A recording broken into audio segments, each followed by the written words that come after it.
Hello. की हाल चाल बुआ? भैया अहू बेर भरदुतिया में नहीं एबै की? अरे एबै की, ओना काज के प्रेशर तो बहुत छे, मुदा एहि बेर हम एबो तोरा ओतऽ।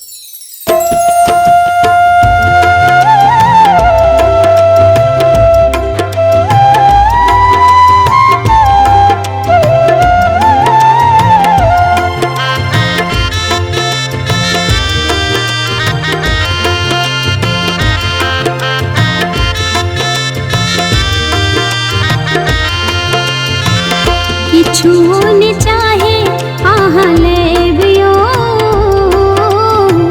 किछुओ ने चाहे आहाँ लेबियो, भैया भरदुतिया में चली एबियो, भैया भरदुतिया में चली एबियो। लौका सनेस हम ऐब गे बहिन, लौका सनेस हम ऐब गे बहिन, भरदुतिया में चली ऐब गे बहिन, भरदुतिया में चली ऐब गे।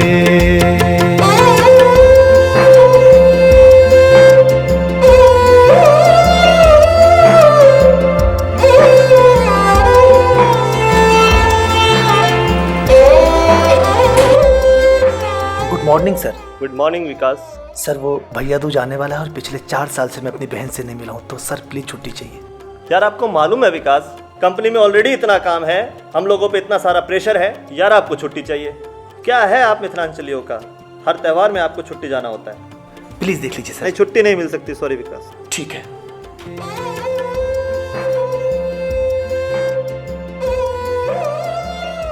हेलो हेलो भैया, सुनी नहीं थी कि?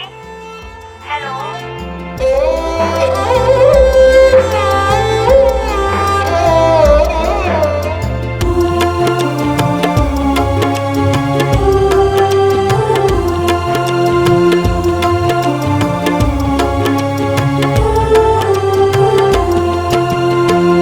राखी में जे आहाने एलिए, सौस ननद सा हम ताना सुनलिए, आहा बिना सामा चके बाने खेललो, बाहिन के किए आहा बिसरलिए, बाहिन के किए आहा बिसरलिए, आई बिरने बहाना बनेबियो,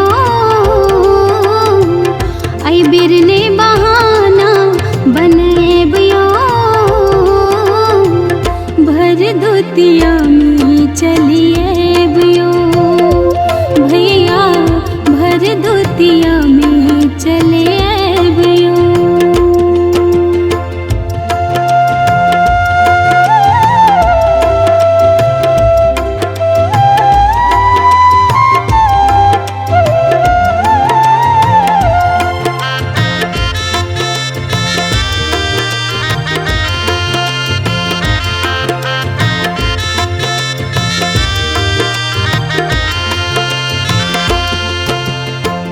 बहिन तू हमर करेजा छै, प्राण छै, तू हमर अपन छै, नहीं कोनो आन छै।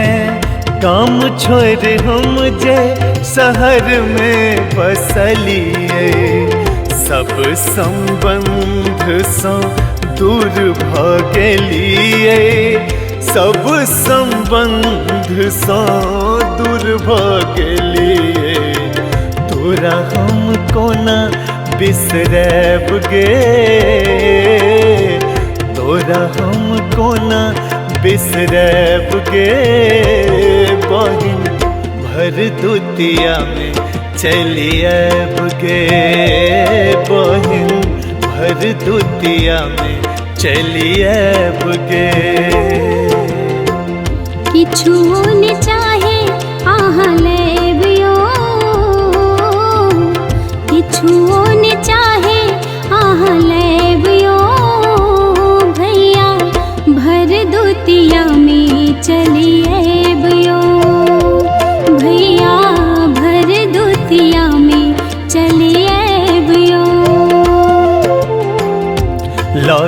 सनेस हम ऐब गे, लौका सनेस हम ऐब गे, बहिन भर दुतिया में चली ऐब गे, बहिन भर दुतिया में चली ऐब गे। भर दुतिया में चलिए भयो, बहिन भर दुतिया में चली ऐब गे। भैया भर दुतिया में चलिए भयो, भर दुतिया में।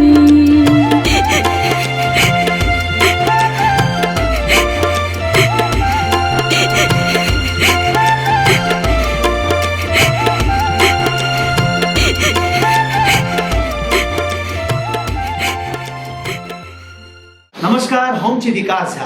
आइ छै आरती सक्सेना। जो भाई बहनती गीत अहाँ सबके नीक लागल हुए तऽ हमर ऑफिशियल यूट्यूब चैनल विजय एंटरटेनमेंट्स के सब्सक्राइब करू एंड लाइक एंड शेयर भी करें। Thank you.